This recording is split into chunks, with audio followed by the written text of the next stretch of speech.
बिस्मिल्लाहिर्रहमानिर्रहीम, अस्सलाम वालेकुम। आप देख रहे हैं मूसा व्लॉग। कैसे हैं आप सब लोग? आई होप आप सब बिल्कुल ठीक होंगे और अपनी अपनी ज़िंदगियों में मज़े में होंगे। आप सब लोगों की दुआओं से और अल्लाह पाक के करम से मैं भी बिल्कुल ठीक हूँ। अल्लाह ताला का पाक नाम लेके शुरू करते हैं आज का ये खूबसूरत सा व्लॉग। अल्लाह ताला हम सब पे अपना करम, अपना फजल और अपनी मेहरबानियाँ बनाए रखे और हम भी अल्लाह ताला की इन तमाम नेमतों का उसी तरह से शुक्र अदा करते रहें। आमीन सुम आमीन। लॉन्ग टाइम के बाद सोचा आप लोग मेरी आवाज़ को मिस कर रहे होंगे तो आज एक वॉइस ओवर वाला व्लॉग भी शेयर कर देती हूँ, क्योंकि अब पूरा रमज़ान इतनी ज़्यादा बिजी थी कि कोई व्लॉग ऐसा मेरा नहीं आया जिसमें मैं वॉइस ओवर करती या मैं कोई व्लॉग बनाती। मेरा क्लिप रमज़ान का है, मैंने रमज़ान में कुछ भी शेयर नहीं किया तो सोचा जो मेरे क्लिप मैंने रमज़ान में थोड़े बहुत रिकॉर्ड किए थे वो आप लोगों के साथ शेयर करती चलूँ ताकि आप लोगों को पता चले कि मेरा रमज़ान किस तरह से गुजरा है। हम लोग जी आए हैं, कुछ शॉपिंग करनी थी। ऑफकोर्स ईद थी तो ईद के लिए बहुत सारी शॉपिंग करनी पड़ती है। इस दफ़ा मैंने बहुत ज़्यादा शॉपिंग तो नहीं की, लेकिन जो चीज़ें चाहिए थी उसके लिए मैं यहाँ पे आई थी और मुझे काफ़ी सारी चीज़ें मिली भी और कुछ नहीं मिली।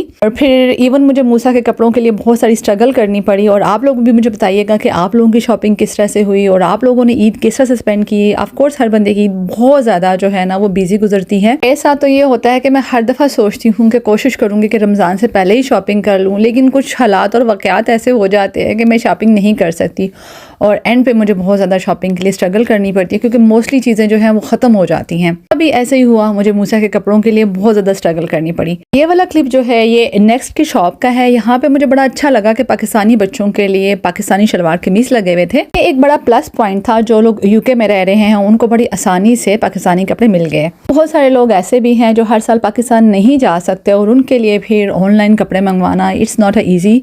ऑनलाइन हर चीज़ मिल तो जाती है लेकिन आपको उसकी क्वालिटी और स्टफ़, और मैं तो ऐसा बंदा हूँ कि जिसको जब तक कपड़े को हाथ ना लगाए समझ नहीं पड़ती कि उसकी क्वालिटी क्या है, उसका स्टफ़ क्या है। इन चीज़ों को बहुत कम प्रेफरेंस देती हूँ। एक और बात यहाँ जो मैं आपके साथ शेयर करना चाहूँगी, पता नहीं आप लोगों के साथ भी ये एक्सपीरियंस हुआ या नहीं, लेकिन मेरे साथ हुआ। मैंने इस दफ़ा बहुत ज़्यादा शॉपिंग नहीं करनी थी मूसा की, तो मैंने ये किया था कि लास्ट ईयर सेल में से मैंने बहुत सारे कपड़े मूसा के उठा लिए थे नेक्स्ट ईयर के लिए। अलावा उसका पाकिस्तानी ड्रेस भी मैं पिछले साल पाकिस्तान से लेके आई थी। इसके बावजूद जब मुझे थोड़ी थोड़ी चीज़ें भी चाहिए थी, लाइक शर्ट्स वगैरह चाहिए थी पैंट्स के साथ मैचिंग करने के लिए, तो मुझे वो भी नहीं मिल रही थी। इतनी ज़्यादा शॉप्स पे जाना पड़ा, स्पेशली इनेक्स से। कभी एक टोन में जा रही हूँ, कभी दूसरे टोन में जा रही हूँ, मुझे कुछ भी नहीं मिल रहा था। और ईद जो थी वो अगले दिन थी। ये पता है कि मैंने 28 रोज़े को किस तरह से कभी एक शॉप ढूंढ रही हूँ, कभी दूसरी शॉप ढूंढ रही हूँ कि मुझे कुछ मिल जाए। शुक्र है आखिर में जो है वो मुझे उसकी जो चीज़ें चाहिए थी मुझे मिल गई। एक्सपीरियंस से मैंने एक चीज़ इस दफ़ा सीखी है कि कभी भी लास्ट मिनट पे आपने कोई भी चीज़ लास्ट मिनट के लिए नहीं छोड़नी। जो भी करना है ना, आपको कम से कम 15 दिन पहले लाजमी हर चीज़ आपकी रेडी होनी चाहिए।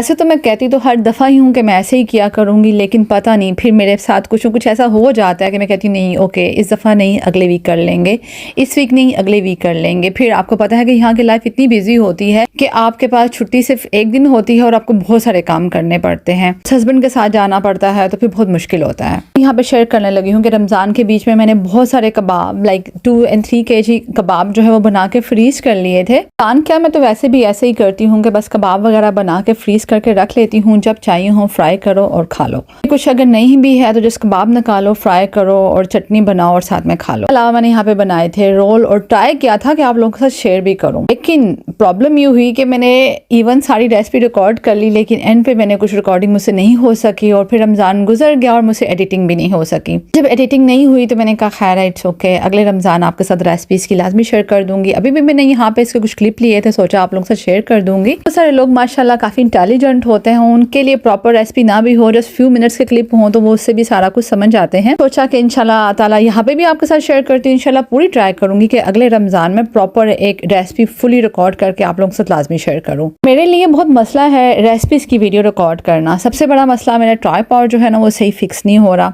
साथ में किसी और बंदे की हेल्प चाहिए होती है जो हर वक्त अवेलेबल होना मुश्किल है। कभी ऐसे होता है कि बहुत सारी रेसिपी मैंने रिकॉर्ड भी की है, लेकिन उनकी एडिटिंग करना, वॉइस ओवर करना साथ में बहुत ही मुश्किल हो जाता है, क्योंकि यहाँ की लाइफ बहुत बिजी है। इंसान के पास इतना टाइम नहीं होता, क्योंकि आप जो नॉर्मल लाइफ के भी काम आपको करने हैं, घर भी आपको देखना है, बच्चा भी आपको देखना है, तो सारी चीज़ें मैनेज करना बहुत मुश्किल होता है। लेकिन वो लोग बहुत ब्लेसिंग है उनके लिए जिनके पेरेंट्स उनके साथ हैं या इन लॉज में से कोई साथ होता है, तो चले बच्चों को ही देख लेते हैं, वो काम कर लेते हैं। और फिर हम जैसे लोग जिन्होंने साथ में यूट्यूब का पंगा लिया हुआ है उनके लिए ये सारी चीज़ें मैनेज करना थोड़ा सा मुश्किल है।